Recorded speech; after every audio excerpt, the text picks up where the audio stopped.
we see him through the animation, right? And we say that, and then we see like a little black dot go through the window, and we hear clink, clink, clink. And we're like, no, and it and it kills him instantly. We're like, it was like the greatest gaming moment of all time. Like, when you see Marcus.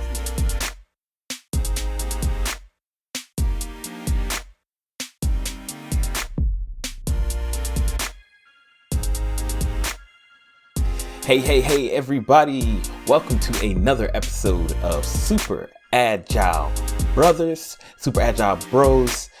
Today is another sad episode because we don't have Kyle with us, but we have the amazing, incredible, illustrious Steve on the show. Steve, tell the people hello. Hello? Is this thing on? Yes, we have geriatric Steve. His future self. He's ready. Among other things, yes. I you know what? Like, I do this every episode where I ask the guys to say hello, and I feel like Steve is always prepping. He's like, what am I going to do this week? You know, like, what character? How am I going to respond? Like, one day he'll just say hello, but I doubt that'll happen for another 500 episods. So I think one time I said hello, but you had asked us to say hey, yeah, something stupid like that.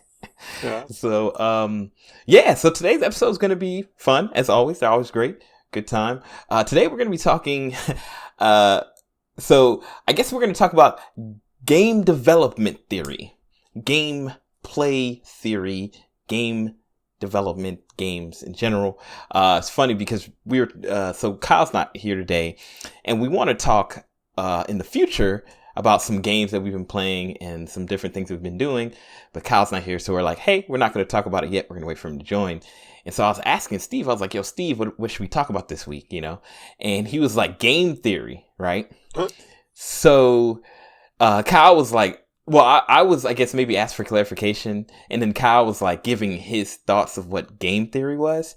And I assumed, because Steve being a physicist, mathematician, scientist, Georgia Tech alumni, was talking about like game theory, like, you know, like the theory of, you know, the prisoner's dilemma.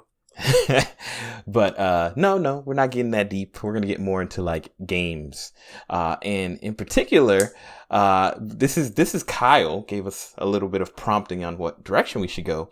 We're gonna be talking about like boss fights in games and stuff like that, and then we're gonna let the conversation go where it goes. I think there's a lot to talk about beyond just boss fights, but you know, games in general. But that's where we're going to start. So I guess to get the conversation started, we're going to talk a little bit about like some of our favorite boss fights and some of our least favorite boss fights, and why, I guess, you know, and just go from there, man. So I guess let me ask you straight out, when Kyle posed the topic and we kind of went that way, did you already have some boss fights in mind, or did it take you a long time to think of like, oh, what's the last boss that I played and what's my favorite, you know? So I didn't have any specific boss fights in mind. I have a lot of thoughts, I think, about boss fights and things that I like or don't like about the way that people do boss fights. So I think this is going to be an interesting conversation. But there wasn't like one boss that immediately stuck out to me, and I'm like, that's the one. That's what I want to talk about. So what I ended up doing was I ended up going through a list that I keep of all the games that I've played. I don't know how complete it is. I made this list like a year or two ago on for like a Facebook post. Oh, really? And then I realized like, oh, we're doing a podcast, so we talk about games. Let me go find that thing. So I updated it as well. But yeah, I was going through the list, and I was, again, like nothing really stood out to me. And I remembered as I went through this list a lot of boss fights that I was like, oh, you know, like as you play, you don't really, like, I didn't hate them, but looking back on it, I'm like, that was kind of a meh boss fight. And I'll talk more about that later. What about you? How, did you have something you were just dying to talk about? Yeah, it was interesting because like, okay, like I've been playing games since I was 4 with very little hiatuses, like maybe a year or two here or there, depending how busy life has been. So your favorite boss fight is like puberty? Yes, I lost. Still losing. And but Yeah, so like I was like literally like, yo, I've played so many games. Like it's like hard for me to even like conceptualize like all of them and then thinking through all the bosses. But I, like you said, I definitely have ideas about what makes a terrible boss and what makes a great boss. But as I was thinking, and I said, let me just take some time, reflect inwards. I did come up with a few. And one of them is on my list because it was like pretty recent that I dealt with the boss. But yeah, overall, I mean, this was difficult. I feel like just to be super real, most bosses to me are kind of forgettable if you think about it. Like, they're fun in the time that you play them, or maybe they're not fun. But like, I don't normally remember games by their boss fights. I normally think about a game in its totality and like what it meant to me and how I felt about it when I played it. But like moment to moment, like, oh my goodness, as we're speaking, I just remembered the boss fight that I hate the most, which I'll talk about. I just remembered. I used to talk about this all the time.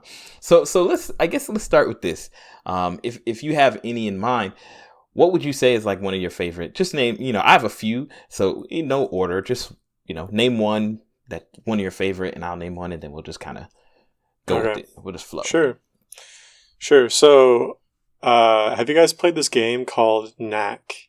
No, I'm kidding. The whole game is the worst boss fight. The game is the boss fight. Like, yeah, can you beat this trash? Gosh.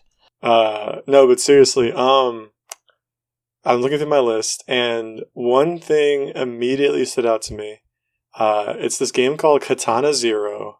Came out a few years ago. It was like an indie game.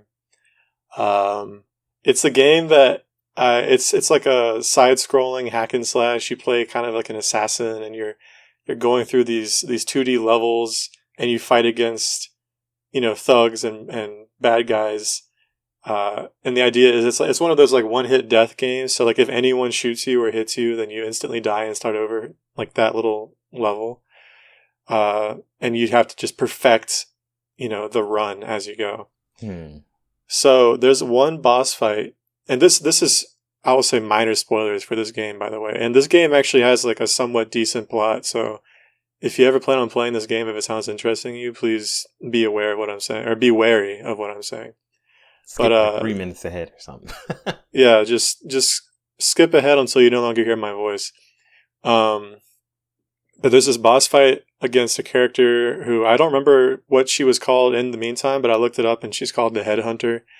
And it's just a really difficult fight. Like I said, it's one of those one-hit fights, or one-hit games. So you're usually fighting like a bunch of folks, and you have to dodge attacks and throw smoke bombs and stuff. But with her, it's just one person, and you have to hit her multiple times. And it's a game where they've actually built the fact that when you die, you come back and keep playing. It's actually part of the plot. It's part of your character. You're a character who uses a drug to kind of see the future. And so all these runs where you die is actually just you. It's actually just you, like futures or something. Yeah, exactly. It's possible. It's like that Nick Cage movie where you can like jump ahead and see what's going to happen. Gold standard, Nicolas Cage. Yes. Yeah, really great. I don't even remember the title of it. We should just do a whole podcast just talking about Nicolas Cage movies because they're so great. There's so many movies that you could honestly, like, the three of us could get together and talk, and there would definitely be like several movies that only one of us have seen. Yes. But yeah, continue. All right, I'll continue. I'm writing this down. So the whole game you're playing, and like, if you eventually beat a level, your character's like, oh yes, that's what I'll do. And that kind of plays out on video. So with her, you find out that she is also on this drug, and she has the same ability. And so when you die, or she like remembers, it isn't a reset. Like, she knows that she's beaten you and that you've beaten her, and that, in some alternate universe you've beaten her already, but she's come back and she's fighting you again. Really? And so you're kind of trapped. You're both kind of trapped in this loop for a while until you actually beat her. And I love the fight. I love the kind of twist in there. And it's also a sad fight because you realize that she doesn't want to fight you, but she's kind of, to survive, she has to fight you. And it's like this music is really beautiful and emotional, and it's like not at all appropriate for like a death battle, but it's really like poignant, and it's such a beautiful and difficult battle. I just loved it, and I still listen to that song like in my normal playlists. Yeah, wow. Sounds like I don't know if you Mega Man Splash Woman. Like I think that's the storyline. Like she didn't want to fight but she had to survive. That's crazy. That's really interesting. I don't think I've ever seen, played, heard of that game before. What was it called again? Katana Zero. It came out on Switch. I'm sure it's also on other systems. Interesting. Yeah, that's a cool. That's pretty cool. Like, I mean, first of all, like, I think like in our chats we talk about this kind of a lot, and you say this a lot. This is kind of, I think, something I feel like, not that you coined it, but I feel like this is something that I always think of you, is the idea of a game being grounded in its universe, you know? Yeah. And I feel like that's a really cool way to bring in a boss. Number one, hey, you want the boss to have more lives or take more hits or whatever, but you're kind of wrapping it into the same idea or concept that you have the main character in, the player character. So it's like, it's really cool. That's like kind of deep, like that they put that in there. Like it was a big moment. I think it was on an airplane, and I beat the game. She's not even like the last battle, but I beat the game, and I immediately started over and started playing again, like a fresh game. Wow, it was that good. Yeah, I mean, you know, like I guess like my favorite, like when I'm thinking of like, you know, something you just said about like how the boss fight itself kind of feels like a part of the game. It feels integral. It feels important. It feels like it's maybe even kind of making a statement about the game itself. Like just building into the world seems really cool. And I have to think harder, but like I feel like most of my favorite boss fights have really more to just do with like the gameplay. Mm-hmm. And like I feel like you could theoretically remove the boss fight and the game would still be awesome, or the moment to moment would still be awesome. Mm-hmm. But like the gameplay itself was fun. Like, so the first one that came to mind when I thought of like boss fights that I like was you've played Twilight Princess, so yes. It's actually the boss fight where you fight the Skelos in the desert, and you have the weird like the Arbiter's Grounds Beyblade thing that you ride. Yeah, Arbiter's Ground. The sandy area.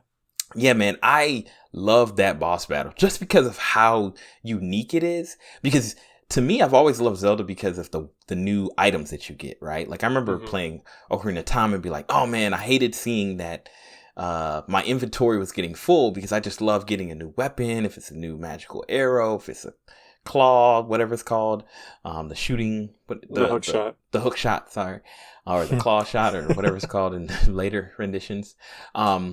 And so in this game, you know, this is further in the game, and you know, I know that I still have items to get, and they give me what seems like the most random item, which kind of was the weird spin top. It's basically like, if you've never played Twilight Princess, like the weapon they give you is basically like this geared top thing that you stand on top of. You kind of ride it like it's a skateboard, but it like spins on the bottom.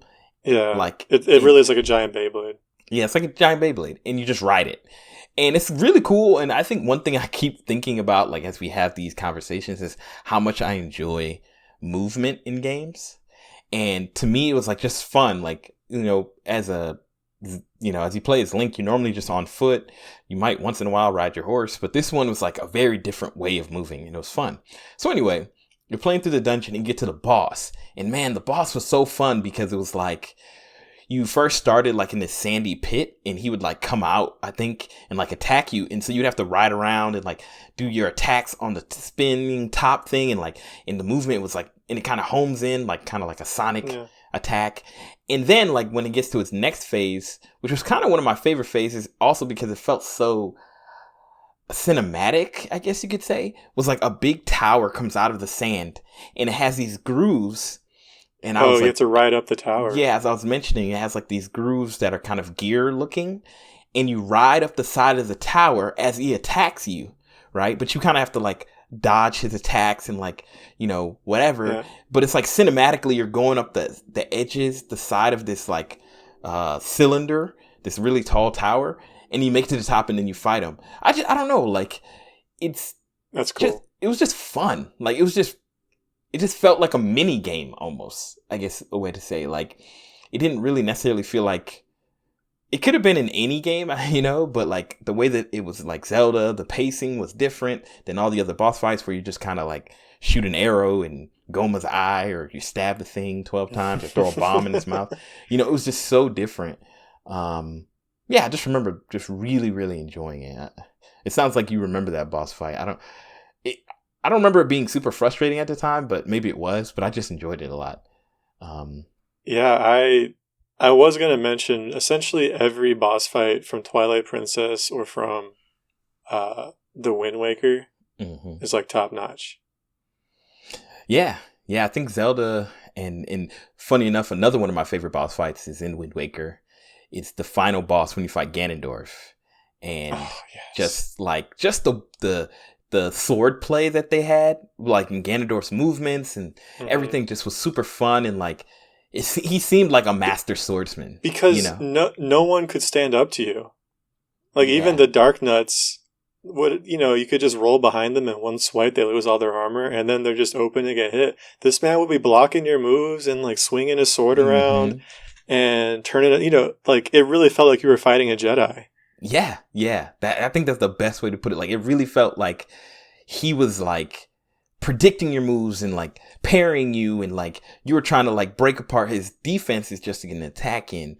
And it just felt, and at the time, I mean, like I can't think of another boss fight during that period of time that was, to me, that level, that felt that like, yo, I'm literally fighting a dude who's been fighting for hundreds of years. Like he's a boss. Like he's literally a boss. He's not just some big dude who shoots a giant fireball at you, or just rushes you like an idiot. Like it's actually a tactical fight. And then the ending of the fight, spoiler to anybody who's watched it, to me was so brutal, but I loved it. Like this is the climax of the game. You're fighting the final boss in a Zelda game. Hyrule is flooding. Yeah, like everything is climax, right? And Ganondorf finally shows himself, and you're fighting him, and then you beat him by basically, and correct me if I'm wrong, jabbing a sword in his face, like, or something like that. I can't remember.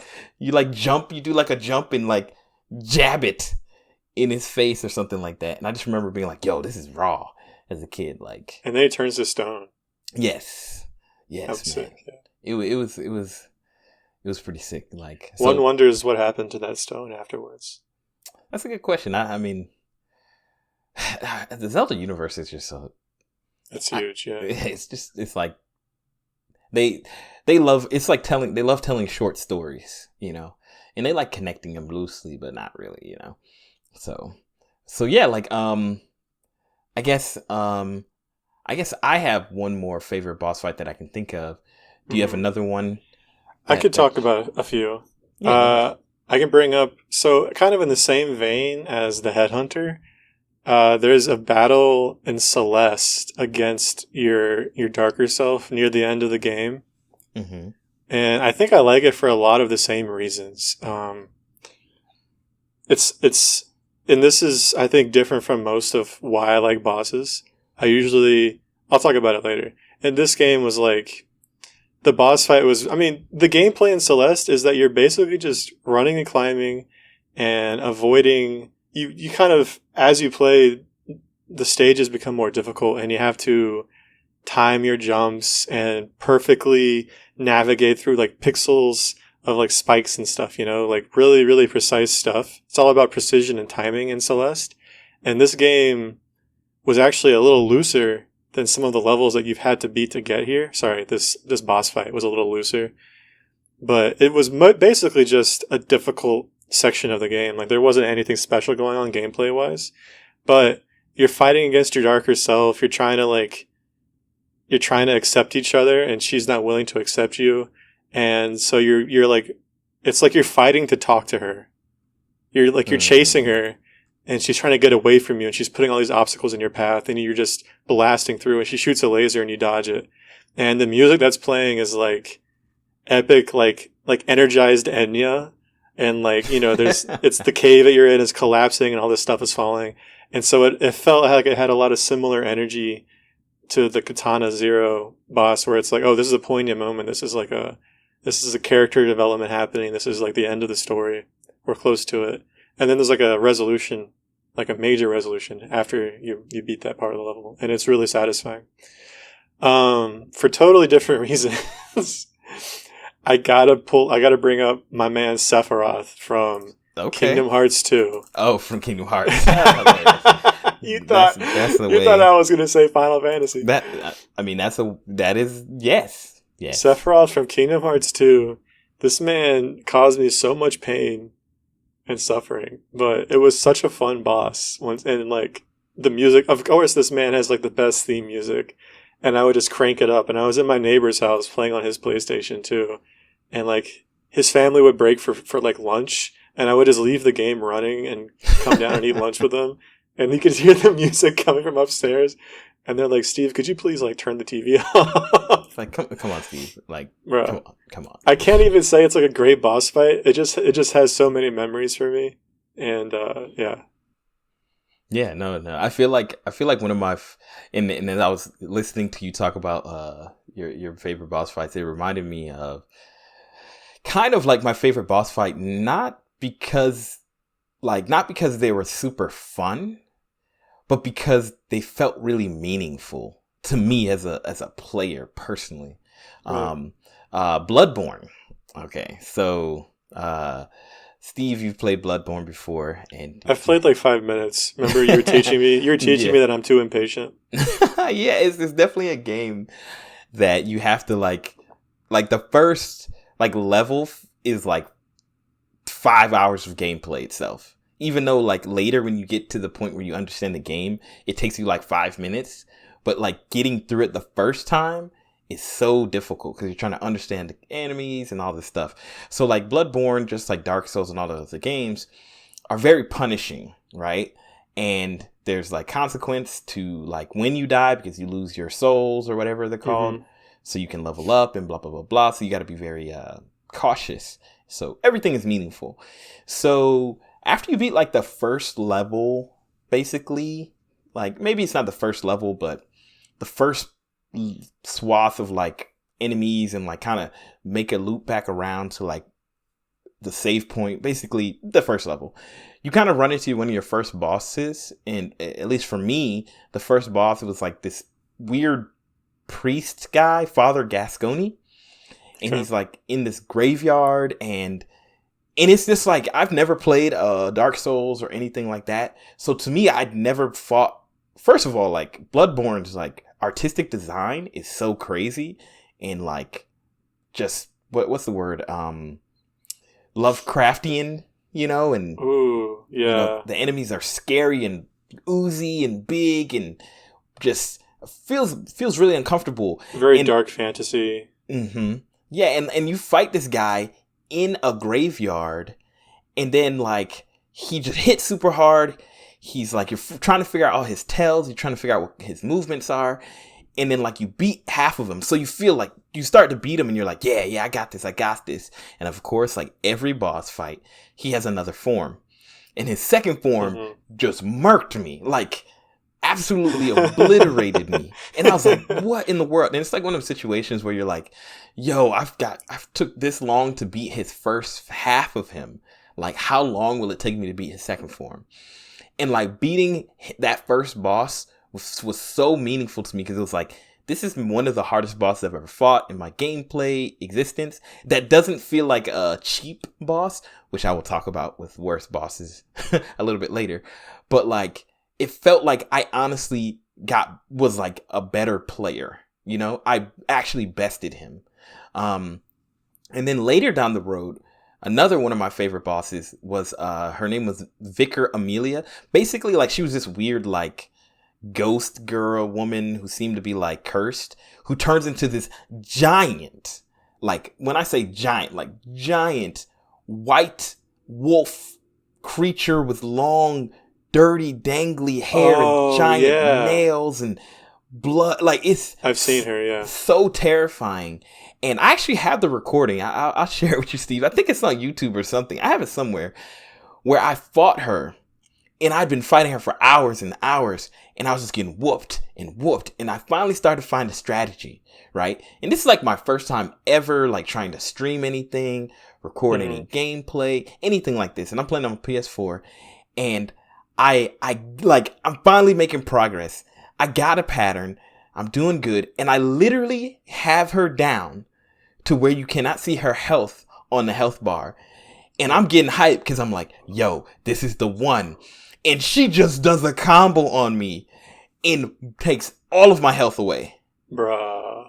And the pain, Yeah. like, it just, like, I have it recorded. So I'm so happy because sometimes I go back and watch it and I'm like, yo, this was so real.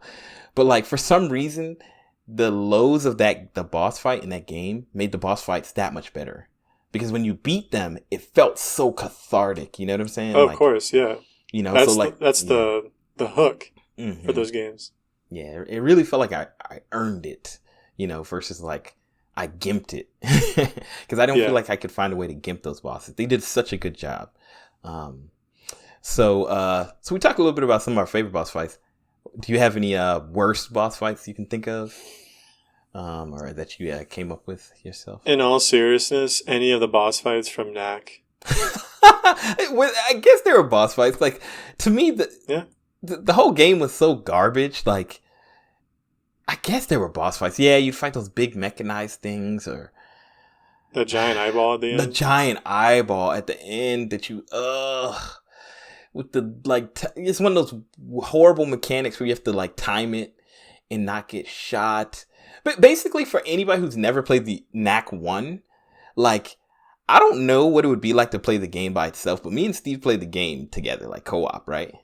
Like, essentially, the game felt impossible as a single player because, like, the second player can die infinitely, but the first player, if he dies, you have to restart. And the game was so brutal, even on, like, the normal setting. Like, some of that stuff, like, I don't know. It's not brutal. It's just, you're so clumsy. Yeah. This is bad. Yeah. And like, you'll get into a fight and then just get mollywopped. Like, how did that even happen? You know, so like half of the game was like me just standing in the corner while Steve does all the fighting. So I wouldn't die. Because I can, and then you would just let me respawn. Yeah, just let him respawn and keep fighting enemies. But no, I agree with that. I'm trying that eyeball thing at the end of the game was egregious, and it was long. That was my issue with it. It was a long fight. It wasn't a fight. It was like a weird, slow puzzle. Basically, they were trying to go for a Legend of Zelda Skeletor, whatever boss, and they just went about it the entirely wrong way. Because think about that, it's the same, right? It's a cinematic kind of like you have to feel out how to beat him. There's like stages to it. But it just felt awful because it's the Knack. Whole thing. Yeah. Yeah, and it just felt like you were just punished if you took a chance or if you misunderstood how it worked. Like, it was just, I mean, I was just happy to beat the game. Just be done with it. But Knack 2, baby, we still got to beat that. We got to see what that's still on the horizon. You know, that immediately makes me think of the game that I've been most recently playing. And the game that I love, but it's very interesting that I love it because I think the boss fights in the game are some of the worst boss fights in any game I've ever played, which is Dead Rising, the original Dead Rising. Oh, I thought you were going to say Hades, and I was like, no way. No, Hades is fine. I enjoy Hades. We'll talk all about Hades. Can't wait.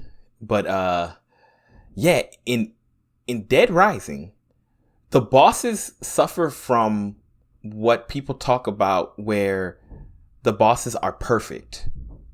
Like, in the sense that they can read your inputs. They know where you're moving. They don't miss. If they're gonna hit you, you're gonna get hit. Like there's, especially if the person has a long range weapon, you're super done. Like, you're super duper done. Like, there's like one of the first boss fight in the game, you're fighting this one character where he's, you're in a food court, right? And it's like it's not a 2-level food court. There's just like, I guess you could say Like a balcony or something? A balcony, yes, a balcony that overlooks the food court area, the front of the food court. And he's up there and he has a like SMG. And you're with another character who is this black guy named Brad, the only black guy named Brad I've ever seen in a video game. Yeah. So, and he's like a boss. Was he wearing like fraternity shorts? No, no, he was wearing a Dwight Schrute mustard yellow shirt with the tie and slacks. He was like in the FBI or something like that, Homeland Security. So he's like a, you know, like, hey, I'm a rough kind of guy. Like, hey, I'll give you cover fire if you go over there and like, you know, so this is your first introduction to a boss fight. And dude, it's so horrible because if the boss sees you and he has the ability to shoot, you're getting hit. Not only are you getting hit, you get juggled. Oh, God. Or you get stun locked. Yeah. So if he gets in the right position, he can stun lock and shoot you over and over and over and over, and you'll just die no matter what you do. Right? To be fair, that's how I beat a lot of bosses. So I guess it's great. It feels fair. It's great when you're doing that to a boss, right? You're gimping the boss. But when you get gimped instantly, like you don't even know what's happening. You just walk out there and you don't even see the enemy. You just hear and you go, ugh. And then, and then you just keep doing that until you die.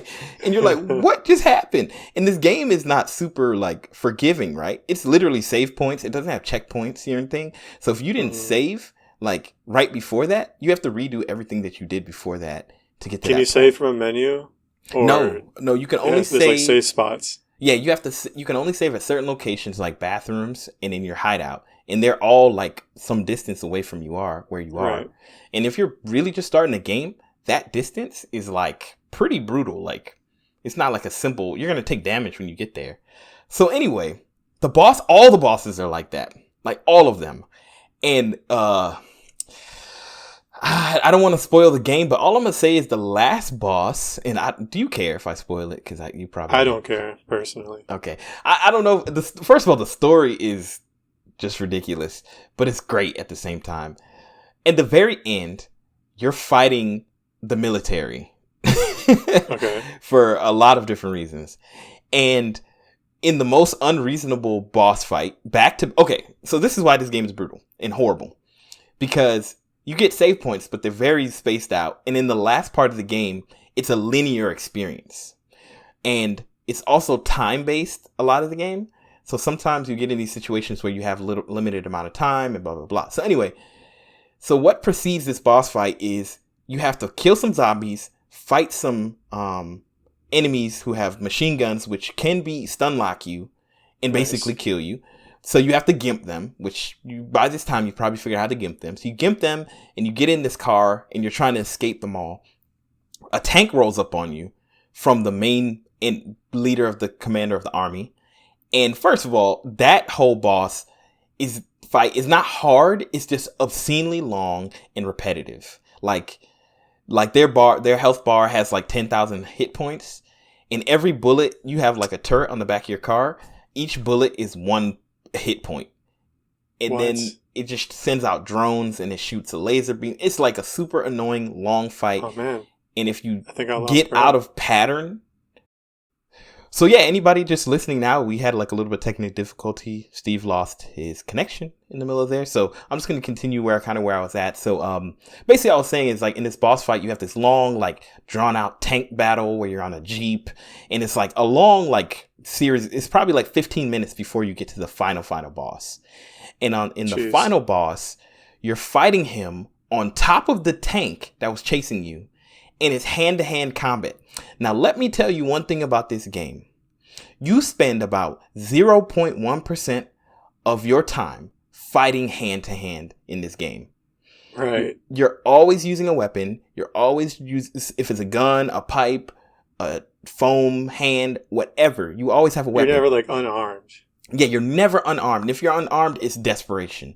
But the last fight is a unarmed fight on a tank in a scenario where you can't really practice, and the dude gimps you so hard. Like, it is so terrible. Like, I don't know who designed this, but it feels almost like they were like, yo, let's get this game done with. I hate this thing. Like, like it genuinely feels like that. And I beat it, like 2 or 3 nights ago, like, and like, you know, replaying through the game. And literally the way I beat it was all pure luck. Like, I was like, man, I don't want to have to I had already lost, and then I lost again. And I was like, dude, it's like getting late. I don't want to do this again. And I basically found the most cheap GIMP way to do it, like basically where his animation would kind of loop sometimes, and I could catch him, like kind of nudging him with this one attack. And somehow he messed up, slipped down a little slope, got caught in animation. I caught him with like this weird back kick that took way too much damage off his health. And then in my desperation, I pressed another input that accidentally kicked him in the head, like jump kicked him, and it killed him. And I had 1 tick of health left. All he had to do was hit me one more time. And I was like, oh my goodness. Oh, also, you're on top of a tank with zombies around you. Terrible thing that they did is that they have a move, a maneuverable move where you double tap your left stick forward and you do a barrel roll, like a dodge roll. Like a dodge, yeah. But it's so super sensitive, dog, that even when you're just walking around, you'll just dodge roll into a group of zombies. So I'm dodge rolling off this tank into zombies, taking damage, having to climb back onto the tank. Then this dude starts doing his GIMP combo on me. It was so miserable, dog. Like, I think that was like, I mean, maybe it's just because it's recent, but it was... That sounds like a slog. It was horrible. Luckily, I beat it in my 2nd or 3rd try, and I was like, yo, that was... I love the game still, which is crazy. I'm actually replaying through it again. But that, and the bosses, all the bosses are like that. They're all terrible. They gimp you, but I don't know. Like, I love the game despite the bosses, you know? So, another boss that I thought of that I really don't like is the Power Bomb Guardian from Metroid Prime 2 Echoes. Okay, describe him because I might remember, but you might remember. It's the pill bug, and you play the whole boss fight inside as a ball. You play it inside like a magnetized, track area. Yeah, I remember this. And you can't damage him. What you have to do is you have to basically the boss fight is 3 levels, and you beat them one at a time, and for each level you have to activate, well, the levels, like I said, it's like the 2D ball mode, kind of like the mini game, I guess. And so you're looking at it like a 2D game, and you have to navigate like this little maze up to a bomb slot, place a bomb in the slot, which activates a barrier that'll kind of pop out of the ground, and this pill bug, which is kind of going on like a track, like it just goes around the circle in the same way each time. You have to do it in such a way that the pill bug will hit it, and when he hits it, he goes, oh, and you have to rush down to where he is and hit him with some bombs, and that's the only way to damage him. And then when you damage him, he'll go to the next area, and then you have to do 2 bomb slots in quick succession, and he has to run into the barriers that pop up, and then 3 bomb slots. And so it's pretty straightforward. It's pretty straightforward. But the issue is that, especially in the GameCube, navigation as a ball sucks. So horrible. So this is the power bomb? Maybe it's the spider ball. It's the spider ball. I'm pretty sure. Yeah, because you go up the wall on that one. Because he goes up the wall. He can just go up the wall, but you have to like boost to get up the wall. That's right. It's the spider ball. So yeah, it's miserable because before you get the spider ball, the only way to like have vertical motion is to either boost up a ramp or to do a bomb jump. And so a bomb jump is you drop a bomb and there's like a 1 second delay, and then the bomb explodes and pops you up in the air a little bit. And one of the cool things about the game is that you can, if you get the timing down, you can drop 3 bombs at a time. So you can use 3 bombs and basically have an infinite cycle of like rising a little bit higher and higher. You can do like a bomb ladder. But anyway, that's not important. In this boss fight, you have to bomb jump between levels of this maze I mentioned to get to the goals, I guess. And then you have to bomb jump into the bomb slot. and it's so abysmal. And the whole time Mm. he's like chasing you, and he has this like force field. So if he even gets near you, it damages you. Oh my And goodness. so like you're under duress, and you're trying to like you have to roll into just beneath the gap, so that when you bomb jump, you'll rise up into the gap, and then you can push left or right to like Yes. mount the ledge. But if you're too far over one way or the other, you'll bounce off the corner of the gap. If you don't push left or right the correct way, then you go to the wrong side, or you just kind of don't quite mount the ledge and you fall back down. It was such a pain. It was such a hassle, and it just wasn't fun. It just felt like it went on forever. And then you'd beat him, and it opens to the next level, and you have to do it even harder. And I'm like, man, I hated that junk. Yeah, I feel like it's one of those situations where, like, number one, like, your controls are different. Like, so, like, even the boss fight that was just describing in your boss fight is, like, you have to use something that you're not, like, super duper comfortable with. Like, the controls are finicky or just whatever. And then, in a boss fight where you don't have direct impact on the enemy, like, you have to do it through some other mechanism that It's is a puzzle. Yeah, like puzzle-based, timing-based, anything like that. If it's not done perfectly, like, it can feel so miserable because you can finally get the timing and then you have to wait for it to reset or something, and that combined with the fact that you have to navigate to it. And then there's like a limited camera control. Like, it's like the camera's different, I recall, when you're in like ball mode. It's like, it feels a little bit different. But like, I don't know. I feel like that's the combination of like feeling like you're not in control combined with some mechanic in your boss fight that you're either unfamiliar with or super janky is like the number one, like, I'm done with this fight. Like, I'm about to rage quit right now. Like, I cannot deal with this, probably like one of the boss fights that I remember, like, as we were talking about at the beginning of the podcast, that I can't believe I forgot is a boss fight that's pretty much defined my childhood. Okay, so how did you forget this?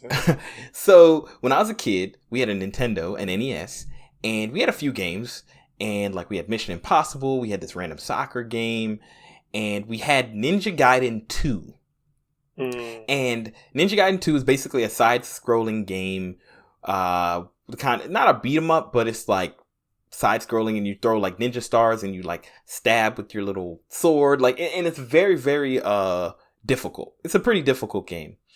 And I remember I was like 5 or 6, right? So I'm playing this game and it's above my pay grade, but I could get past the first level, right? The first level is just platforming, stabbing enemies with your little sword. Then you have this boss fight with this dude who's like kind of big, but all you had to do is stab him in his back and then jump behind him as he attacks you. So it was like a pretty simple boss, the first boss. Sure, yeah. The second boss, who I don't even know if he has a real name. I've just dubbed him the Spider Boss. Haunted my dreams for years. And that's why I hate spiders. To this day, I have not beaten this boss. Like, to no this day. Way. Because, okay, so leading up to this boss fight, it's like one of those levels that's like wind. So when you jump, the wind will change your trajectory on the jump. Oh, brother. So it's really terrible. And it's just death pits everywhere, right? So like the beginning, you're just jumping really carefully and it's really easy to die. So you lose lives and it's like super annoying. So you finally make your way through this fight and, the level. Then you get to the spider boss. And I'm going to try my best to describe the spider boss because it's very simple when you think about game mechanics, but it's the combination of horrible things. Okay. So basically you come into this room. It's just a room, like an old school, like Mega Man kind of boss room. Sure. And there's walls on both sides. And then there's a platform in the middle of the room. I guess 2 platforms on either side of the room. I can't remember. But essentially, also I think if you go too far off the left, you just die. You just fall off and you die. I think only one side. It's just open, like an open edge? Yeah, so it's just like 3 sides of a square. And on the right side, you can climb the wall. On the left side, I think you just die. I'd have to go back in. But I just remember I'd only be on the right side climbing, if I recall. So anyway, it's like a platform. And basically what would happen is this boss would be either on the ground or he would jump to the platform. right? And as bosses do, as you approach him, he would like sit on the platform for a second, but then he would jump down to the ground and, back and forth. And he would just do that. So basically, you'd run up to him on the ground, you try to stab him, you might stab him once or twice, and he'd jump to the platform, right? Then you have to jump to the wall, climb it, jump off the wall, try to really quickly run over to him and stab him before he jumps to the ground. Now, if this was just a normal boss mechanic, where like, okay, you just had to do that and get your timing and try not to get hit by him, that'd be great. But the whole time you're fighting this battle, this man is throwing spiders at you. And this game, I thought you were talking about the fact that he has to go on the wall or something. He's actually throwing spiders. He's throwing spiders from his body, right? In this game, from his body? Yeah, like he's just tossing them like left and right, like sprinkles, like just throwing them constantly. Now, here's the two things about these spiders in this game: the spiders can climb walls because they're spiders. And in this game, when you get hit, there's an obscene amount of knockback. And the knockback is 90% of the reason why you die most of the time. Because you get knocked back by an enemy and then you fall down a pit and die. Right? And yeah, I've seen that. Yeah, and you might have a few seconds of invincibility, but you can get chained into getting knocked back and you can get knocked off the edge or something. So this dude is throwing spiders constantly. And he's throwing them on the wall as well. So you're trying to climb the wall, but you have to wait on the spiders or try to avoid them. But he'll throw more spiders that might hit you while you're trying to, it was so horrible. Like, I never got past that point in the game. And that was like the second level in the game. It's just not worth it. Yeah. I probably fought that boss as a kid maybe 100 times. Because that's like the only game I had. But it was so miserable. It felt impossible, like legitimately impossible. Like I would played him 50 times and there'd be times where I wouldn't even get damage on him because of the timing. It just the brute. It was terrible. Like I feel like a lot of times these game designers aren't even playing the game. Like they were just like designing. No, they're just better than us. They're just supreme. I'm convinced. Yeah, they're just like, and it's one of those things, like, I think me and Kyle have mentioned this, like, you make a game and you think that the controls are really easy or the game is really easy to understand or whatever, but, like, when a normal person who's not you plays your game, they're like, what is this garbage? Like, I have no clue what's happening, Yeah. Game is in the eye of the beholder. Yeah. I mean, I don't know. I mean, like from what you're thinking, like I feel like a game. So let me ask you this: what do you think about bosses that are like obscenely gimpable? Like do you hate that in games? Like, say you get this big bad boss, and all you have to do is like stand in the corner, and his pathing doesn't allow you to like attack you or something, and you can just like shoot him like right in the back of his head, like the whole fight, like. Do you hate that in games, or is that something you're like, yeah, I love when I can gimp a boss. Like, this feels good. Well, maybe if I learn how to gimp him after he's beaten me 30 times, maybe I find some satisfaction from that. But in general, no, I think obviously, I think we would all agree that's poor design, right? Like, that wasn't the intended. It's a mistake by the developers, so that kind of stinks. But no, I don't think that's very fun. I want to play the game, right? There's some games that, and this is why I don't like these games, there's some games that don't feel that fun to play, and therefore I'm like, yes, I will gimp this boss if I get a chance. Like Destiny comes to mind. I remember gimping some bosses in Destiny, and I'm like, am I supposed to just run circles and like hope no one hits me until I kill all the little ones, and then you shoot the big one from like where he can't reach me? You know what I'm saying? Like it just felt like what are you supposed to do? So I don't know. No, I don't love that. If it's like an old game I've played a bunch of times, and especially if it's like nostalgic and I want to play through it quickly, like, yeah, sure, I'll do that. But in general, no, I don't like that. Yeah, I feel like I agree with you on that. Like, I think overall, I would enjoy a well-designed boss fight with, stages and like good AI. But there's some weird thing that every once in a while, like one part of Dead Rising that I like is once you figure out like, oh, these like bosses, like there's one boss fight in the game where you fight a character who's on a motorcycle, and basically, I love those games. Like she's gonna hit you, like no matter what you do. If you're on the ground, you're gonna get hit. And this game doesn't have targeting or anything like that, and it has like the old school like Resident Evil like aiming when you have a gun, so it like stops and it's over the shoulder and it's like really awkward. Oh, right. So it's really brutal. But what happened is one time she hit me and got me in a position where I basically figured out that she couldn't hit me with her motorcycle. And because the boss fight was so terrible, I just sat there and I just shot her from this like weird spot where I was standing on a box. Like, oh my gosh. And her path would just keep continuing over and over and over in the same way. And I just shoot her in the face. And I was like, yeah, that felt good. I mean, if there's like, if I'm having a battle and that kind of happens during the battle and I take advantage of it, I won't feel that bad. Yeah. But if it's something that's like repeatable, like I can do it every time as a strat, it's not great. Yeah, I feel like the boss design is super difficult, number one, right? Like I think enemy design in general is difficult, right? Because you've probably heard this whole like idea of like you don't want a perfect enemy. You want a dumb enemy, right? Because a perfect enemy, like I was described before, they read your inputs. They never miss their shots. They use every mechanic to the best ability, right? They don't have any... I mean, that's in a game where they even use your mechanics, right? Like, True. A lot of games, the enemy just kind of has its own mechanics. True. Like, and if they use it to the best ability that they can, like, you're pretty much, like, done. I remember one time playing... I wasn't even playing. I was watching Marcus, best friend in Atlanta. He was playing this game. I think it was sort of Soldier of Honor or something like that. I can't remember. But there's this area where there is like a bridge, and it was like a game that had like fog in it, and it was like a shooter. And he's like, "Oh, there's an enemy across the bridge, and it's like on hard difficulty or something." And he was just telling me, he's like, "Yo, these enemies when they're on hard, like they don't miss their shots or something." Right. And they're really good. And so he's like, okay, this is what I'm going to do. I have a sniper rifle. This dude is across the bridge where I have to go into 10 times zoom, and I'm just going to shoot him in the head so I don't have to fight him, so I can make it across this bridge. And it's just like one soldier. Right.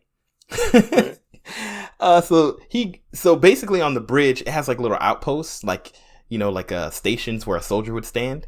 So the guys over near his station, and the station on the other side of the bridge is empty because I think Marcus had killed the enemy. So anyway, he's in there, and in the station is a small window. Like, it's a few inches wide, like maybe 2 inches wide, and then like 10 inches wide. But it's like a narrow slit.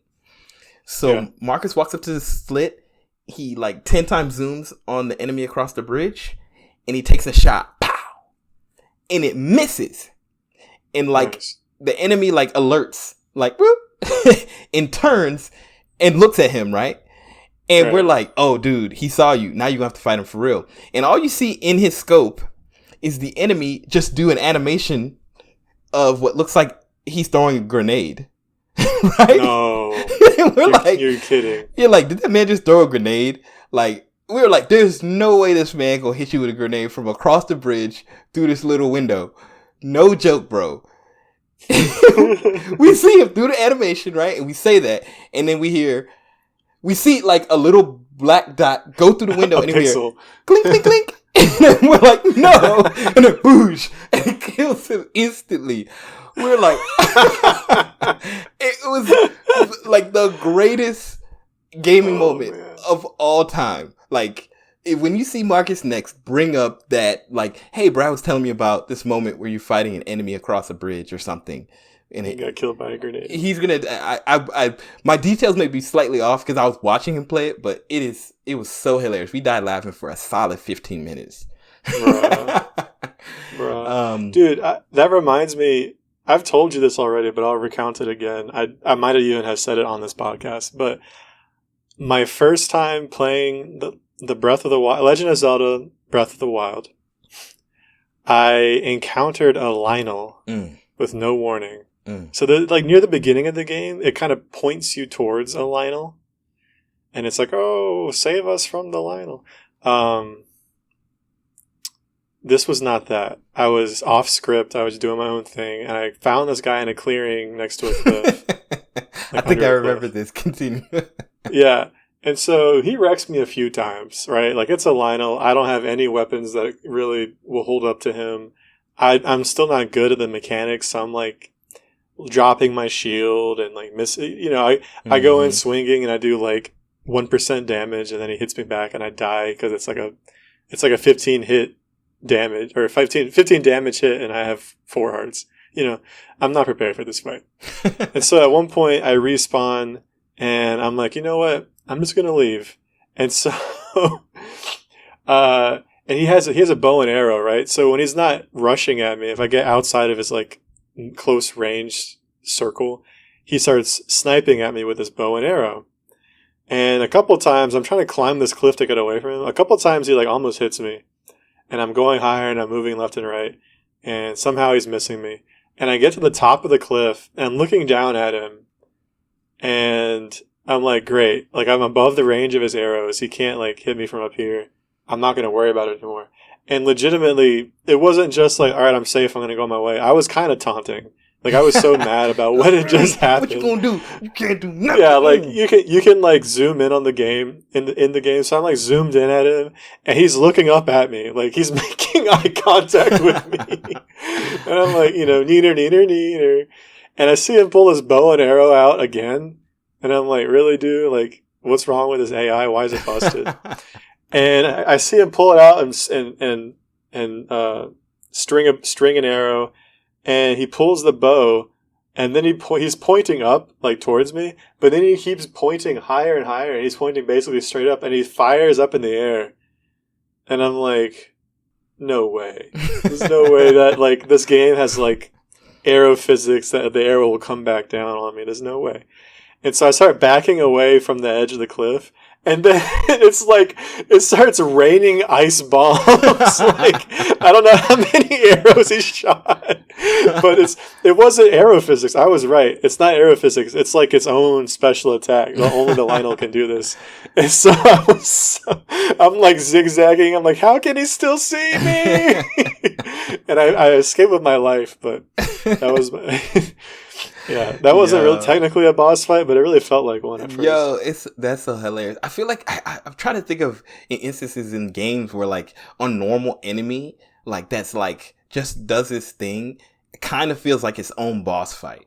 Like, it's so terrible, it's so gimpy or something like that. Like, you're like, please don't see me. Please don't. Like, there's a boss fight in Dead Space that's not really a fight, but it's like one of the worst experiences I've ever had in a game. It's like a gauntlet, you mean? Or So in Dead Space, the whole premise is you're on this alien ship, at least, sure. And it has like basically aliens, and you have to kill them, right? So you shoot their limbs off, and there's like throughout the game, they would like tell you like, hey, there's like this creature, you see like maybe remnants of it or something, or you read about it, like, oh, they've been experimenting on something, and it's basically like a creature that's invulnerable, right? So, first of all, invulnerable enemies are never cool. Like, right, it's that's just, not fun. Well, not like, if you're expected to beat them. Yeah, like, I say that to say they're never cool in the sense that, like, as a player, they're always a horrible, like, when you run into them and you're like, I'm not ready for this, it's just like, right. It's cool if, and this, it was cool, but it was terrifying. So basically, like, Dead Space is in space, and there's these moments where you have to go, like, into zero gravity, or you go into a room that has, like, a leak, so you have to, like, use your oxygen tank, and it's limited, right? So there's this moment where, like, you're walking in this like low oxygen area, and there's little oxygen stations you go over and you fill up your oxygen, and you walk through this path, and I should have known better, because it was like, you should have. Like, it was like, man, like, they're walking me down this place, I'm fighting a few enemies, I think, but it's like a kind of linear path, and they've been kind of talking about this enemy, and then you like get to the end of this hallway and he just busts out and you start shooting him and you realize, wait, he's invulnerable. And this is the guy. So he's chasing you. You're running out of air. And then there's like fire. And then if he catches you, it's an instant kill. And it's also after you've done all this other stuff. So, I mean, honestly, dude, like, I was like, this is the most horrible feel. Like, I genuinely was like, I might die, like, in real life. Because right. If you die in the game, you die in real life. Yeah, and then like later in the game, sometimes you may see him or something like that, and you don't have to necessarily interact with him, right? So you're like, okay, I'm just gonna go about my business. But you know how like it is in a game when like you walk by an enemy who's like not paying attention to you, and then they like you get into their sphere of influence, and then they do that like full like 180 turn on you, like like no like animation. They heard you. Yeah, like they spawn the other way. Yeah, like no, like so like it was a great experience in the sense that like I really enjoyed Dead Space, but like honestly, like I felt like I was having heart attacks like constantly. Well, it sounds like that's the point of Dead Space, right? Like they want to terrify you. Yeah. So it sounds like they did a good job. Yeah, I think probably like if it wasn't for Marcus, I probably would have never beaten that game. Because Marcus would be like, yo, keep playing. I'm like, dog, I don't want to play this game no more. Like, real talk. Like, I'm good. He's like, nah, man, you're almost done. I'm like, Marcus, you don't even know how long this game is. How you going to tell me he's just talking outside of his neck. He just wants to see me play the game so he can laugh. Of course. And I'm like, I'm almost done. I'm like, you play. I'm like, bro, I'm legit like done. Like, I have nightmares, like anxiety thinking about playing the next level of this game. Every save is genuinely like a save to me. And I'm like, I'm done. Right. It's like I don't think I have a stomach for those games. Yeah, it's I'm actually like the fact that you've played what was it? Not Amnesia, but the game you were talking about, which you played with your friend. It was kind of like a horror game. Oh, I didn't play though. Outlast, right? Oh, you didn't play. Did he play? He was playing. I was Marcus. Now I get it. Now I see. I was wondering. Exactly. I was wondering. Yeah, see, in my experience in life, I'm your friend.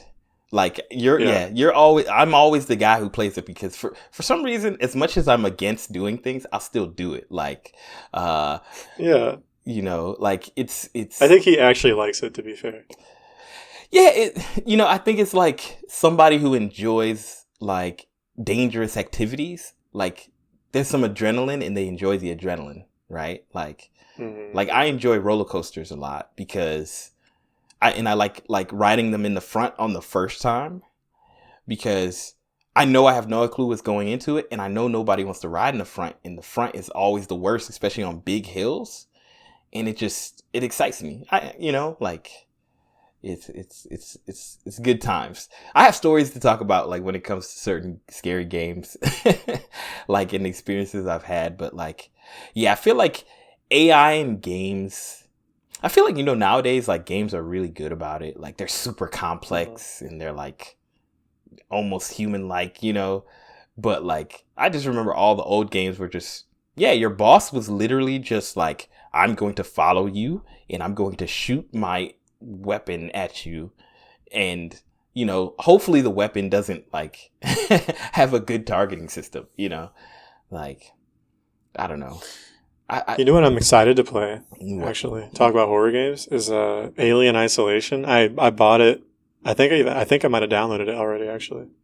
Is that the PvE one? The player versus the environment? Yeah, it's the one where you're on a ship by yourself and the xenomorph is hunting you. So, like, in that game, it's just like, but it's like instanced, right? It's not like a story. No, there's a storyline.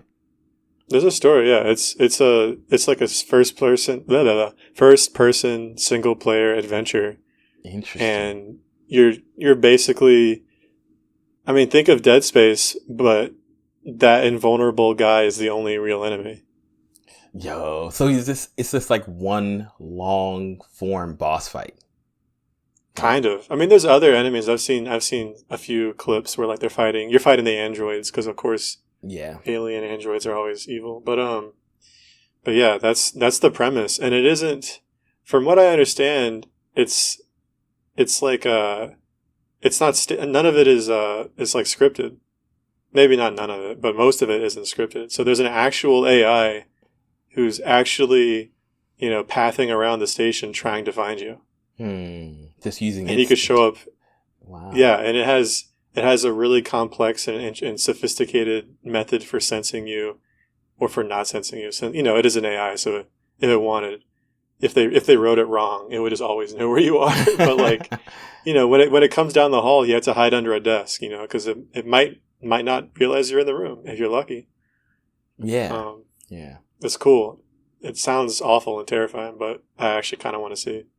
I actually think that's really cool. That's actually something I've always wanted to do in a game. Me and Kyle back in the day, we made a game called Amber, and we had basically it was like a hidden character, but essentially the concept behind it is something that we want to implement.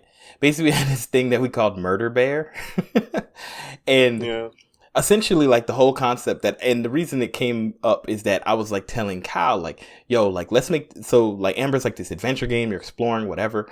And I was yo, what I want to do is make a really open world adventure game, but there be an enemy that's just roams, doesn't have, like you said, it has no pathing. It's not scripted. It just sometimes it's in the woods, sometimes it's in the desert, sometimes it's in the water area. You know what I'm saying? It just, right. But it's absolutely terrifying and deadly. And when you're playing the game, you don't know about it, or maybe you know of it, but you can't easily find it. There's no cheat to find it. It's just you never know when you're safe. Exactly. And I always like that idea, that there's this entity that exists in the world that is this super powerful, and you just gotta hope that you don't encounter it at a bad time. Maybe one day you can beat it. So that I don't know. I just like that idea that the alien is kind of not omniscient, but it's it really has its own goal. Its goal is to find you, but it doesn't know where you are. It's just it's like you in the game. You only know so much, what's in front of you, behind you, what you hear, and similarly, that's super cool. That's really cool. It's great. So, all this talk about bosses, what, in your mind, what is the purpose of adding a boss to a game? Or are there multiple reasons, unrelated reasons that someone might add a boss to his game? I don't know. I guess I've never thought about it, in any depth of why people add bosses to games. I mean, I think there's maybe two reasons.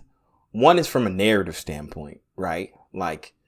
One is you need a boss because the enemy or the person you're pursuing, or, what have you, is a significant threat or a significant, strength. So you can't engage with that person as you would any other enemy, or it'd feel weird, right? The big bad being a Goomba, right. So it's there for the conflict of the story. Exactly. So it's from a narrative standpoint, from a, it makes sense. I think from a non-narrative standpoint, and why I think most boss battles exist in general, is that it makes the game, it gives you the highs and lows, right? And it breaks up the pacing. The pacing, exactly. It's basically a mini game if done correctly, right? Kind of like we were talking about with the Zelda game. It breaks up the monotony of doing, just jumping on Goomba heads to oh, now I got to do something different using the same mechanics I've used before, or maybe different mechanics to kind of change it. So the next time when you leave the boss, number one, you feel accomplished because it seems like a task, something bigger. So you get that dopamine, and then doing the repetitive gameplay stuff that you did before feels less repetitive. I mean, in your opinion, what you think the same thing or something a little bit different? Yeah, I was going to say pacing, actually. I didn't consider the storytelling. I mean, it's funny, I say I wouldn't have considered that, but two of the bosses I brought up at the beginning were there because they were my favorites because of the storytelling. So I should have thought of that. Yeah. The other reason I think was for, how do I put this? To bring the player to make the player more comfortable with mechanics, with game mechanics. Interesting. So like I've been playing Psychonauts. Not all bosses. I would say most bosses probably don't do this. I've been playing Psychonauts, and what I've noticed is that pretty much every boss so far in the game utilizes, I would say heavily utilizes, one or two of the mechanics that you've just learned in that level. Yeah. So like I fought a boss who had, who would just constantly be doing these major attacks to me. And I had to use his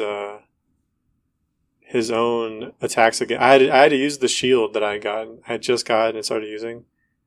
I had to use the shield to either block the attack or in some instances actually reflect the attack back at him. Yeah. And that was the only way to damage him. Like he was impervious to everything else. There was one boss I had just gotten like psychokinesis where I can like move stuff around, and the only way to beat it was to throw stuff at it. So like, it's kind of satisfying. Those bosses have like a gimmick, right? Yeah. Or it's like there's like a puzzle to it. I guess to some extent that's what the spider ball boss was in Metroid Prime 2. You had to figure out what the gimmick was and then just follow through. To me, that was badly designed, but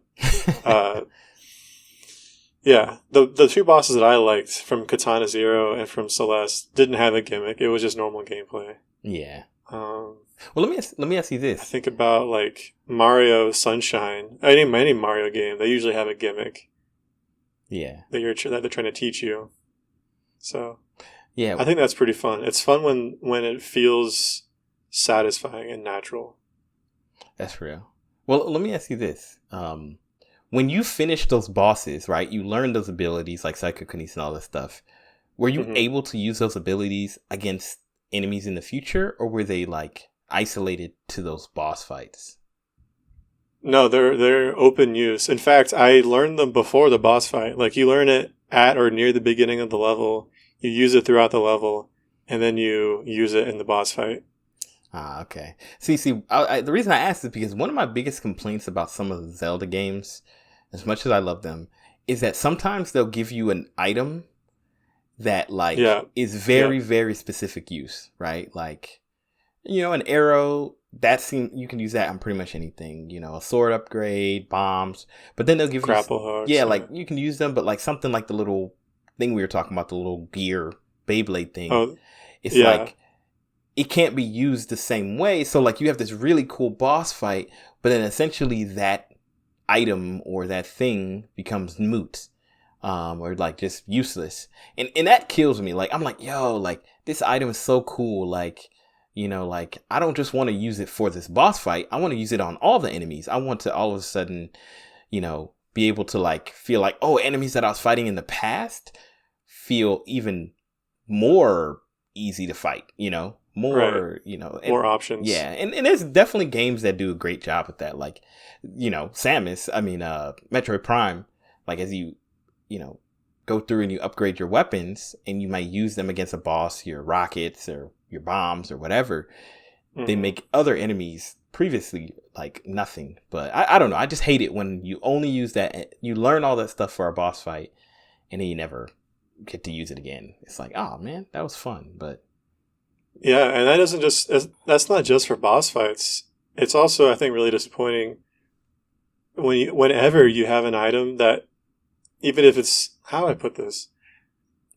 It's single use, right? Yeah. That single use might be, in this boss fight, or it might be, the grapple hook only works in these specific locations. Exactly. Like the claw shot works, if I remember correctly, in Twilight Princess, the claw shot works in a lot of places. Yeah, you can use it to grab things. You can use it to grab it's specific, like, what do you call it? Like things that you can grapple, but at least it feels versatile, like enough, And then like the hook shot in Ocarina of Time, it works on anything that's basically wood, Yep. So you don't need to have a special target. You can just, that looks wood. Boop, yep, I'm good. And if not, you can use it to break pots and grab coins, so that's nice. And they came close to doing that in Wind Waker, because the grappling hook, you can only grapple up to, certain like marked locations, Mhm. but you can also just arbitrarily use it against enemies, and you can like pull. You can use it to rob enemies. I don't know if you knew that. Yes. Yeah. I didn't learn. I didn't know that at first, and they don't tell you that, but it's something you figure out, and it feels really good to just run around stealing necklaces from bokoblins or whatever, and then killing them. Just like, no, wait, like they don't have anything. Okay. So this is kind of going back to our earlier conversation, but I have to say this because I just remembered it. Zelda, one of the worst boss fights I've ever encountered, and I generally try not to look up stuff online if I don't have to. I've kind of said this before, but I was like, yo, I just can't deal with this. I've gotten this far in this game. I don't care right now. The final boss in the original Zelda on NES, it's just like you come into a room and it's Ganon, right? And he makes a noise like, rah, rah, rah, rah, right? And then he goes invisible, right? Like you never see him he goes invisible, right? So you're like, okay, maybe I need to use one of the 10 items that I've learned gained throughout this adventure to make him visible. Nope. Oh, maybe I need to shoot him with, special arrows that'll hurt him and then he'll show up. Nope. Literally the final boss is you just stab into just the oblivion, and if you hit him, he takes damage. He's like, what? And then he's invisible, but he shoots fireballs from his invisible locations, so you just have to figure out where he is and kind of get lucky. Like you kind of realize, like if you stand in certain positions, he'll kind of spawn in like I guess the same spots, but really it's just a like war of attrition. Like you just hope you hit him more than he hits you, and then he can. If he teleports and he's invisible, wherever he is invisible causes you damage. So if he teleports on you, you take damage and you get knocked back. And then like you can't attack. So it was just horrible. I was like, and honestly, like that was like the easiest, not the easiest, but maybe one of the more shorter boss fights, because it was just like you just stab into the darkness and hope that you hit him. Like literally, it's just like, there's probably a strategy if you know the game and like or a speed runner or something, but like it just seemed out of nowhere. Like invisible. That feels super janky to me. Yeah. It's so, and that's a related complaint. I hate when I can excuse it for older games because it actually does make a lot of sense, but I hate when you're playing a game and the enemy's existence is a hurt box. Yes. Like there's no, like he's not hitting you. He's not radiating some sort of attack. He's not made of poison. It just hurts you because he's the bad guy. And I'm like, excuse me. Yes. Why doesn't it hurt you that I'm standing here? Yeah, no, I've never thought about it that way. It's like, why do you hurt me, but I don't hurt you? And they might even have an attack that is a weapon or something that hurts you. Yeah. Actually, I was, we're not talking about Hades right now, but that was actually something that I was like, thank you. Like, your attacks hurt me. Like, I just assumed like every other game I've been traumatized. I just assumed if I touched an enemy, I would take damage. But it's really if you touch the enemy, if they're doing something, Right. And so that was a refreshing, I guess you could say. But yeah, I hate that too. I also hate games, and I know we're kind of just going off the tangent, but unless it is contextualized in the world, I hate games that have fall damage. Like, it's just... Wait, really? Yeah, there's a lot of games where the fall damage is not clear. Like you fall at like what seems like a far distance and you take no damage. But if you're like maybe 1/2 an inch higher, you take damage. And so, or you die instantly. That's like the worst. Oh yeah, like, instant death is instant death. And like that's why I really like Apex a lot, because there's no fall damage, so I don't have to think about, okay, is this too high? Is this too low? Is this too short? You know what I'm saying? Like I can just move and focus more on the gameplay than focusing on, is this too high? Totally, like I said, in some games it makes sense and they contextualize it and it can feel better.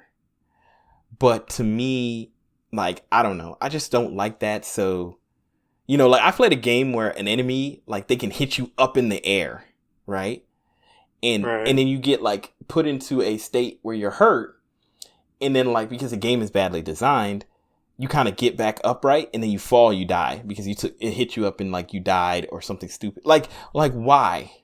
Like, don't knock me up in the air. You know, I'm okay if you knock me up and I stay in my hurt damage, you know, animation. I just land on my back and I take no damage. Or, you know, but it's brutal. Like, yeah, like games with knockback and I'm standing near the edge of a platform. You hit me, I fly off the platform and then I get killed by, yeah, I don't know. It's just. For me, I assume fall damage. Are you saying that you don't like that it exists, or you don't like that it seems inconsistent or like invisible? I think of both. Like, I don't like that it exists because in most games it just seems like you're punishing me. Like that's not fun. And I don't like that it exists in that it's not like there's no readability on it sometimes. Right. You can't tell how high is too high. Exactly. Yeah. Like I've been playing like Spelunky. Like, so Spelunky. Oh, first of all, let's talk about terrible, just brutal boss fights. Spelunky. Right. Like, ugh. Like you get to a boss and you're like, I have no clue. You've already brutalized yourself to get to the boss, and then you get to this fight and he kills you one hit. Right. And you got to restart all completely. But like one thing I hate about Spelunky is that, yeah, you can play the game long enough, you get used to what height is too high. But sometimes you're like, this feels good. And because Spelunky, like, you take damage kind of like, it's like insta-death or one heart or something. Like, You fall too far, you just insta-die. If you fall too far, you lose a heart. So it's kind of like, and it is not super clear to me. Like, and you almost want to assume that you're always going to take fall damage. And so sometimes you'll be you'll be in a scenario where you could have just dropped down and it would have been safer. But you're like, you know, I don't know if this is safe, so I'm going to do this and this. You take damage from a random enemy that you didn't have to engage with. And you find out later, oh, I could have just jumped down here, you know?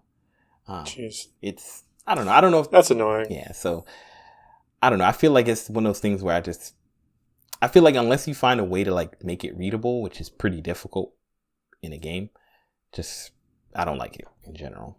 Yeah. You know, that makes me realize there's a fourth reason to make a boss in a game. And I can't believe we didn't immediately say it. I think it's to challenge the player. And I think it kind of goes with pacing because you don't want the game to always be challenging, like to always be to the utmost. You just want to have one thing that feels like a nugget, right? A nugget of challenge. Yeah. Yeah. Or nuggets. Because then I'm thinking about, there's some games like Fury where it's just a boss rush. I hate Fury. I don't like that game. I don't like that game at all. To your credit, I have not finished it either. I really wanted to like it, but I'm like, it's hard. But it doesn't feel hard in a good way. It feels hard in like a way that I have to relearn games. Like I don't know if you remember the feeling, but it feels almost intentionally laggy. So like you almost have to relearn your reaction to how people attack. Like say you played Hades, just random game. It doesn't matter. Sure. And you're used to like, okay, I dodge when I see an attack come out. Like this game has like a delay to how the attacks work and how your movement works. So you almost move on the offbeat, and that's what made me stop playing the game, because I was like, yo, this is about to rewrite how I play games. I gotta stop. Like, I'm getting it. I can't live here. Like, exactly. Like, this is gonna mess me up. You know, it's like if they change where the triggers to do, like we were talking about the other day, like you change out face buttons and triggers, like you're about to, ruin my life. But, I was gonna say, I totally agree with that. This idea of like giving challenge, like especially when a player seems to be. So I'm just gonna note this. What's the game called? It's the game where you play. It's a co-op game and you fight. Cuphead. Huh? Cuphead. No. Well, that's an example, but it's a game where you play co-op and it's a zombie game, and your goal is to get from one point to the end to get rescued. Left 4 Dead. Left 4 Dead. So just remind me of Left 4 Dead, because there's a reason I'm thinking about it from difficulty. But what I'm trying to say is that I like it because yes, boss fights add difficulty when you're playing a game, kind of going back to like breaking up the pattern. But you know what I don't like in games? When a boss fight feels either too easy in the progression loop or way too hard. Like the first boss is super crazy hard. No matter at what point you were to encounter him, it would still be hard. And then like a later boss is super easy for some reason. Like, it's like, wait, you put these kind of out of order. Like, for some reason, that breaks my immersion to me. Like, why is the first boss harder, like, definitively than the fourth or fifth boss, you know? Like, yeah. I've definitely played games where that happens. And it's kind of like the boss feels like a pushover. You're like, why are you even here? Yeah. You're almost weaker. Like, yeah, and either they're super gimpable or their attacks are super easy to read. You know, I keep trying not. It's just boring. I keep trying not to talk about Hades, but like some of the stuff that they it's hard. Some of the stuff that they do is super cool. But it's interesting how they deal with boss fights, and we'll talk about that. But you know, it's I like that approach of how they do it in Hades versus like some games where you just feel like, man, I don't like, you're just wasting my time. Like, especially if you have to refight a boss, like if it's a roguelike type thing, like, yo, this is just wasting my time. Like, right. And I don't feel like I'm learning anything. I don't feel like I'm getting better. I just feel like I'm here. You're just padding out the time. So I don't know. Let me ask you this. Have you ever played a game that has no boss fights? That's yes. Like, well, can you think of one? What it was off the top of your head? Let me look at my list. I was going through the list and I was just thinking like, oh wow, this game doesn't really have bosses. Let me go through here. I mean, while you're looking, I feel like sure most games I've played. I mean, I don't include like sports games, for example, or like most strategy games. I mean, some strategy. Limbo. I haven't played Limbo yet. That's like when Limbo or Inside, either one. Both those games are in my. But don't they have boss sequences? Like, not really. I would say they have like kind of more like high energy sequences, but every puzzle, every like I guess section of the game really feels like a flat progression. You know, it doesn't really feel like it bounces that much around in terms of challenge. Interesting. Or complexity. There might be longer sections with maybe fewer checkpoints. Maybe you could think of that as a boss. But no, I don't really think so. So like in those games, and like I said, I haven't played them. So are there not like scripted events where like there's certain things that are happening that like are outside of the norm that have maybe more dire consequences than maybe the normal standard? Okay. So when you put it that way, there's a point near the beginning of Limbo. You're in this forest. And you approach a tree, and the tree looks like it has some like legs coming out of it, but then you realize that they're just mechanical legs, and you just have to move them out of the way. And then later you approach another tree, but when you get too close, the leg reaches out and stabs you, and you're like, "Oh, it's a giant spider." And I forget. You get past the spider by solving a puzzle, right?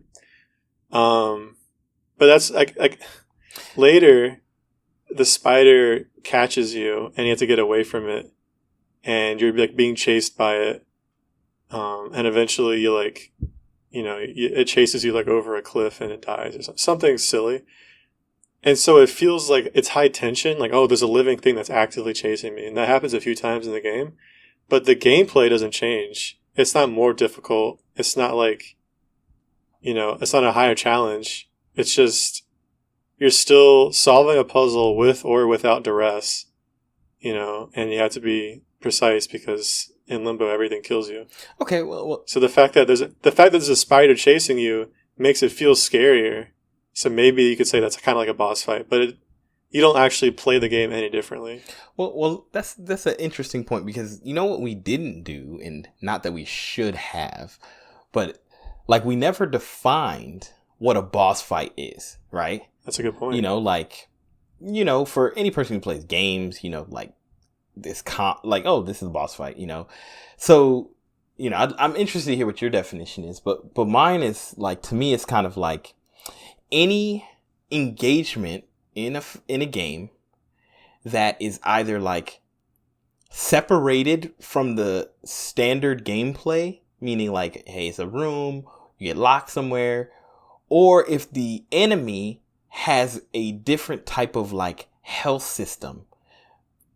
And when I say different, I don't just mean like, oh, they have a different like way that they get damaged, but like either it's much larger than like the every other enemy you've dealt with, or if they like break the standard like mechanics of a normal enemy that you see. Like they have to be significantly different from the general enemies, and like it's like the whole idea of like what's a mini boss versus what's a main boss, right? Right. You know, like they're both bosses, but one has less consequences, or like, you know, like in a Zelda game, a mini boss you're still in the dungeon, but a main boss you clear the dungeon, you know? I would say a mini boss is more likely to become a normal enemy later. Interesting. It's I think definitely of likely. Half-Life 2.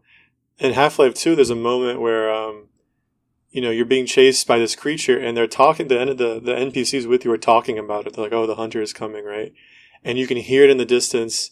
And then at one point, it attacks you, and you're incapacitated, and it like takes your friend, or it tries to kill your friend. Mm-hmm. And it's like a cutscene.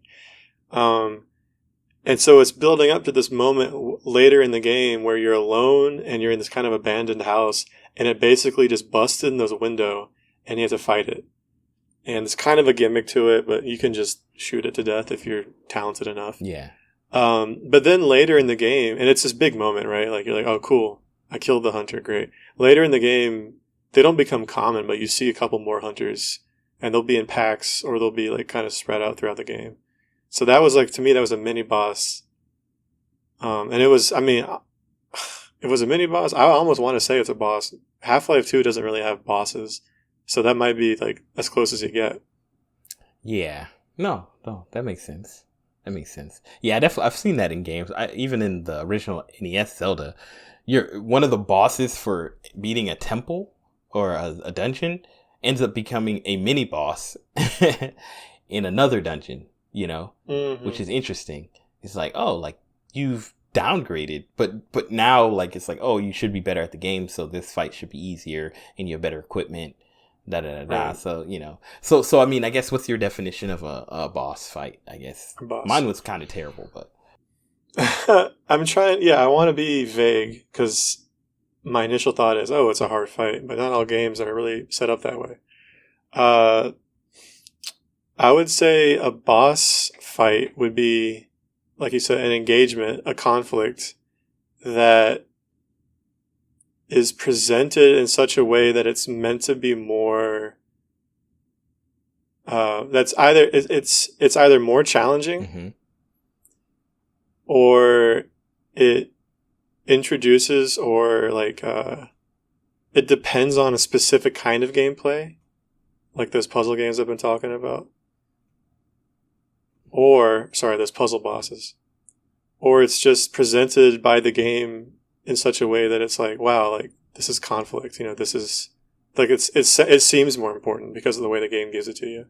And so I guess in that respect, the final encounter with the spider could be considered a boss fight because it's been hunting you. Yeah. It was introduced, and then you encountered it again, and then you're getting away from it, and the music changes and it's chasing you. So yeah, I guess you could say it's like a mini boss or a boss. You know, I think as you say that, it makes me really think that like really a boss fight is just literally determined by how the game presents something to you, right? Like, if they determine it to be a boss fight, like, because there's times where like you fight an enemy who is kind of a boss, but like isn't presented in a boss way. Like, oh, this enemy, you have to fight them throughout the whole level or something, but like they might leave they like fight you in the beginning and then they leave the screen. Then you're fighting normal enemies, right. And then they come back and you fight them again and they leave the screen, and then you might have a final encounter with them. It's like, oh, was that whole level a boss fight? Like, no, but it was leading, like you said, like it was just kind of setting the stage for the boss fight. It's dramatic. Exactly. So, because some games could completely just for example, the game you're just mentioning that I hate. Now I'm forgetting the name. The whole game is a boss fight, right? But yeah, well, it's a series of boss fights. It's a boss rush, right? And it's like, well, I guess they're bosses because, one thing that does really seem to matter is that a boss, normally they have a name. Sometimes they have a special introduction, but also like, even if it's multiple enemies, right? Like you can fight 3 enemies and they all be a boss, like the Witch Sisters or something like that, the triplets or something. But like, it's something about how it's presented. I was actually going to say this is kind of a tangent, but one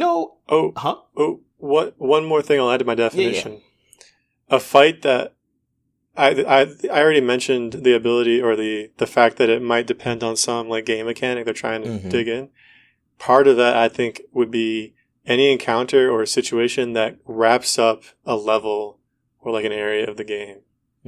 Oh, so it's like a punctuation. A punctuation mark, yeah. Because most games end with some kind of final boss fight. Yeah. And a lot of levels will end with like maybe a mini boss fight. Yo, have you ever played Prince of Persia on the GameCube? No. Yo, no. Son, literally I don't know if it's a boss fight, but one of the most disrespectful endings to a game that I've ever played. And all I'm going to say is that like throughout the whole game, there's a big bad, right? You encounter the big bad, you fight him on different, levels. And he escapes or something happens. The final encounter with the big bad is literally you fighting an old man. Like, not like, it's an old man with power. It is just an old man who you just murder. Like, oh my gosh. It feels so bad. Like, if you can go back, look up the final boss in Prince of Persia Sands of Time. Like, literally, the game was great. I love Prince of Persia Sands of Time. I think it's one of the coolest games, coolest mechanics, the time rewind, super fun. Like, actually, I kind of want to go back and play it, but I don't have a GameCube. Maybe it's on the Switch or something. But the ending is such, like, it just destroys all the steam. It takes all the steam out your sails. Because you're like, all this epic fights happen. You fight all these mini bosses, all this stuff. And then the final boss is like literally just an old man who's lost all his power. And you just beat his face in. And he puts up no defense. Dang. You murder him? You literally just murder him.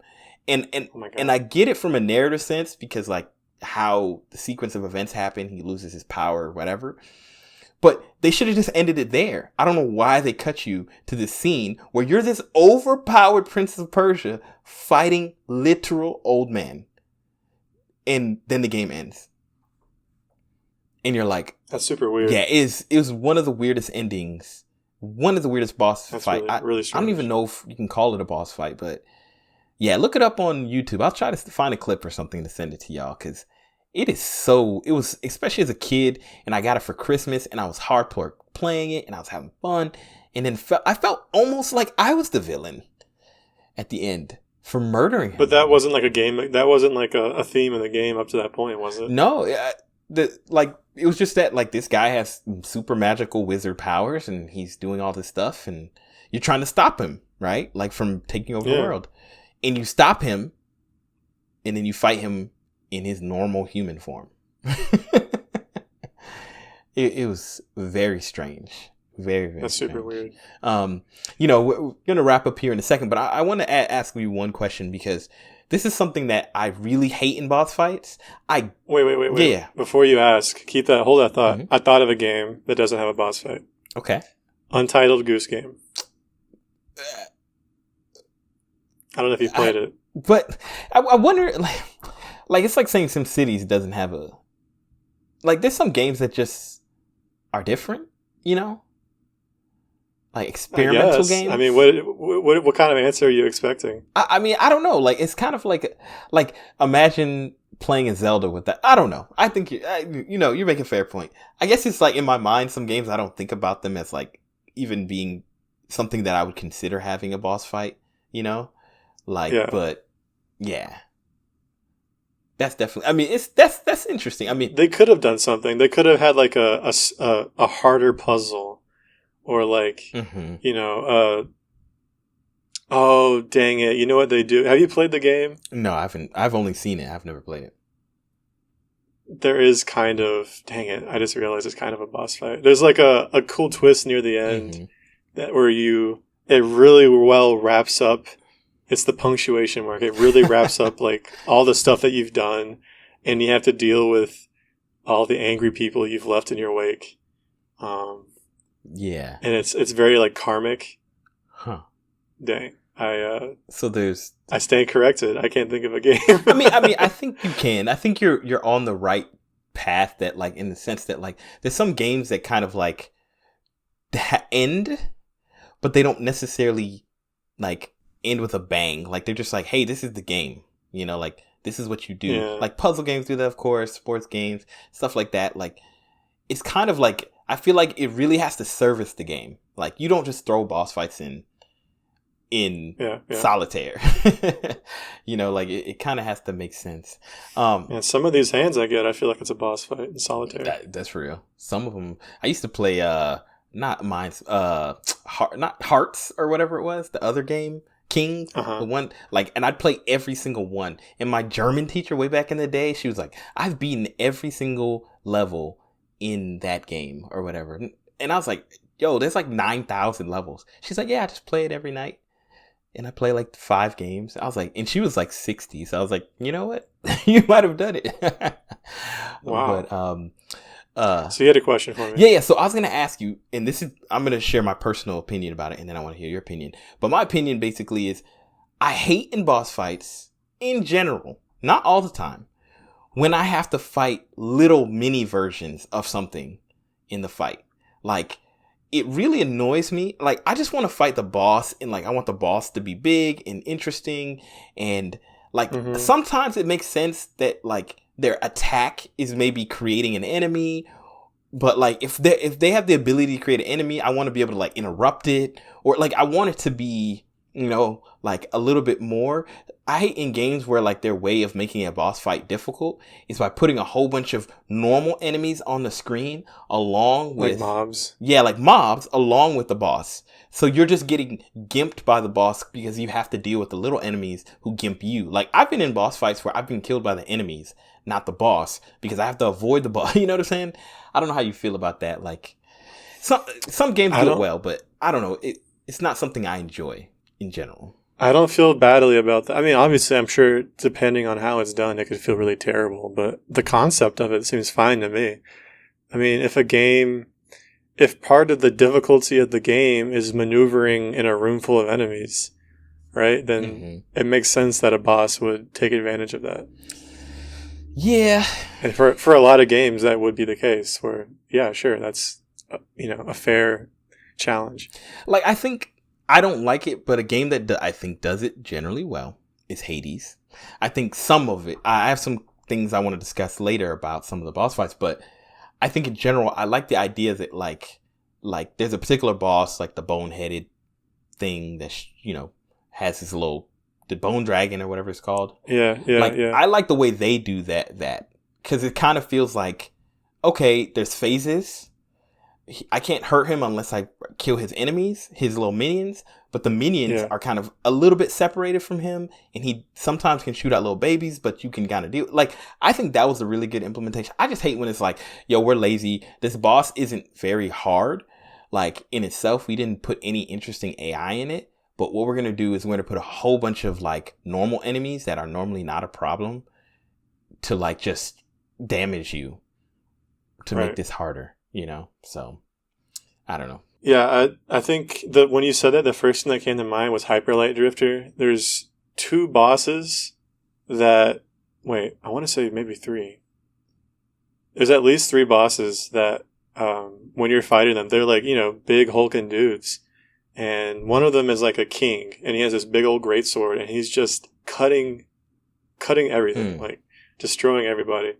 But occasionally he'll call in some like soldiers, and they'll be on the screen with you, and you have to deal with them. And they're enemies you have fought before, like you said. and you have to choose. But you're in Hyperlight Drifter. You're maneuverable enough that you can like get away from the boss for a brief moment, kill one of the bad guys, and then move on. And it adds to the challenge. It also it's like you said, you can interrupt it. You can even trick him into killing all of his subordinates as the battle begins because he's swinging that big sword around. If you stand next to where they're frozen, he'll crush them. See, that's and cool. Then they won't come later. That's kind of cool. I like that. Like that's super cool. I like that. Yeah, that's pretty cool. Yeah, I just like sometimes it just feels like lazy game design. Like I don't want to make a real boss fight, so let's just make it as annoying and make them never feel comfortable. So yeah, man. Well, hey, man, I feel like there's even more things just thinking about boss fights. And I feel like maybe we can have a discussion just about AI in games in general. Because I think we started talking about it, but it kind of I feel like bosses in general are kind of just a reflection of good game design, number one, but also good AI design.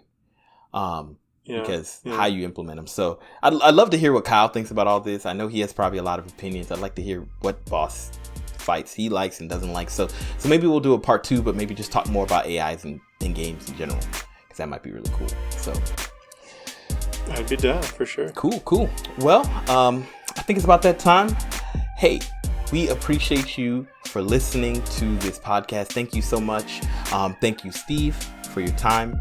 I know you got a lot going on. Always my pleasure. Life is busy. Shout out to Kyle. Hope things are well. Power comes back, internet, things get situated in your life. Louisiana, steps up their game. Just appreciate you guys listening. As always, thank you.